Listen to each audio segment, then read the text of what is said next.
সুপ্রিয় দর্শক, শুভেচ্ছা সবাইকে। ১৯৭৫ সালের ১৫ আগস্টে সপরিবারে বঙ্গবন্ধু হত্যাকাণ্ডের পর ১৯৮১ সালে দেশে ফেরা থেকে শুরু করে বিভিন্ন সময়ে শেখ হাসিনার উপর কমপক্ষে ১৯ থেকে ২১ বার সরাসরি হামলা বা হত্যা চেষ্টা চালানো হয়েছে বলে বিভিন্ন তথ্যসূত্রে উল্লেখ রয়েছে। ২৪ জুলাইতেও সেই চেষ্টা ব্যর্থ হয়েছে। এবার স্বাধীনতা বিরোধী গোষ্ঠী অন্য পন্থা অবলম্বন করেছে, কিন্তু এবার কি তারা সফল হবে? দর্শক, এক নজরে দেখে নেওয়া যাক কোথায় এবং কোন প্রক্রিয়ায় জননেত্রী শেখ হাসিনাকে হত্যার চেষ্টা করা হয়েছে। ১৯৮৭ সালের ১০ নভেম্বর সচিবালয় ঘেরাও কর্মসূচির সময় শেখ হাসিনার গাড়িবহরে গুলি চালানো হয়। ১৯৮৮ সালের ২৪ জানুয়ারি চট্টগ্রামের লালদিঘি ময়দানের জনসভায় যাওয়ার পথে তার মিছিলে পুলিশ ও আইনশৃঙ্খলা বাহিনীর নির্বিচার গুলিবর্ষণে প্রায় ২৪ জন নিহত হন, যেখানে শেখ হাসিনাকে লক্ষ্য করে গুলি চালানো হয়েছিল। ১৯৮৯ সালের ১০ আগস্ট ধানমন্ডির ৩২ নম্বরে ফ্রিডম পার্টির একদল ক্যাডার তার ধানমন্ডির বাসভবনে গুলিবর্ষণ ও বোমা হামলা চালায়। ১৯৯১ সালের ১১ সেপ্টেম্বর গ্রিন রোডে জাতীয় সংসদের উপনির্বাচনের ভোটকেন্দ্র পরিদর্শনের সময় তার উপর হামলা ও গুলিবর্ষণ করা হয়। ১৯৯৪ সালের ২৩ সেপ্টেম্বর ঈশ্বরদীতে ট্রেন মার্চ কর্মসূচির অংশ হিসেবে ঈশ্বরদী রেলওয়ে স্টেশনে শেখ হাসিনাকে বহনকারী ট্রেনে অতর্কিত গুলি ও বোমা হামলা চালানো হয়। ১৯৯৫ সালের ৭ মার্চ প্যান প্যাসিফিক সোনারগাঁও হোটেলের কাছে রাসেল স্কোয়ারের সমাবেশে ভাষণ দেওয়ার সময় তার উপর সশস্ত্র হামলা ঘটে।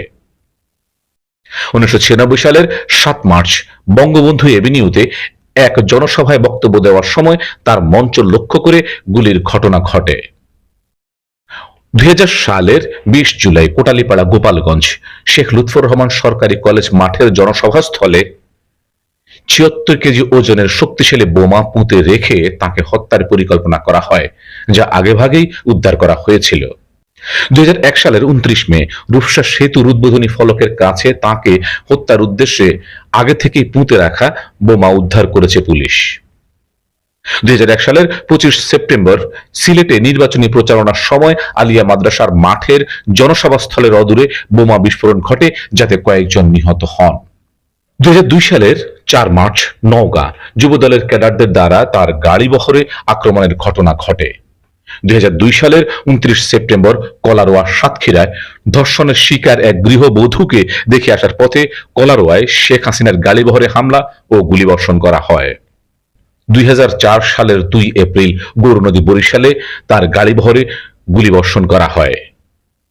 ২০০৪ সালের ২১ আগস্ট বঙ্গবন্ধু এভিনিউ সবচেয়ে ভয়াবহ হামলা। সন্ত্রাস বিরোধী জনসভায় তার উপর আরজেস গ্রেনেড হামলা চালানো হয়, যাতে আইভি রহমান সহ ২৪ জন নিহত এবং শেখ হাসিনা সহ ৩ শতাধিক মানুষ আহত হন। ২০০৭ সাল 1/11 চলাকালীন সেনা সমর্থিত তত্ত্বাবধায়ক সরকারের আমলে সাব জেলে থাকাকালে তাকে স্লো পয়জনিং এর মাধ্যমে হত্যার চেষ্টা করা হয়েছিল বলে পরবর্তী সময়ে অভিযোগ ওঠে। ২০১১ সাল শ্রীলঙ্কার একটি চরমপন্থী গোষ্ঠীর সহায়তায় আন্তর্জাতিক চক্রান্তে তাকে আত্মঘাতী হামলার মাধ্যমে হত্যার পরিকল্পনার খবর গণমাধ্যমে প্রকাশ পায়। ২০১৪ ও ১৫ সাল সোহরাওয়ার্দী উদ্যানে যাওয়ার পথে কাউরান বাজারে জেএমবি ও চরমপন্থী গোষ্ঠীর আত্মঘাতী হামলা ও চক্রান্তের চেষ্টা ব্যর্থ করা হয়।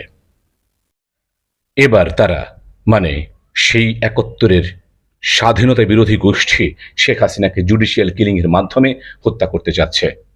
দেশপ্রেমিক ও স্বাধীনতাকামী জনগণ মনে করেন এবারও স্বাধীনতা বিরোধী গোষ্ঠীর এই চক্রান্ত সফল হবে না, কেননা শেখ হাসিনার রাজনৈতিক জীবন শুরু থেকেই বিভিন্ন সময়ে সশস্ত্র হামলা, বোমা বিস্ফোরণ, গ্রেনেড হামলা এবং চক্রান্তের মধ্য দিয়ে গেছে।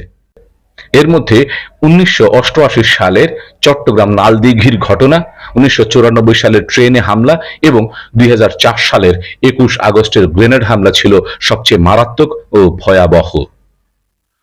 সকল আক্রমণ থেকেই মহান আল্লাহ তাকে রক্ষা করেছেন দেশের কল্যাণের জন্য, দেশের মানুষের কল্যাণের জন্য।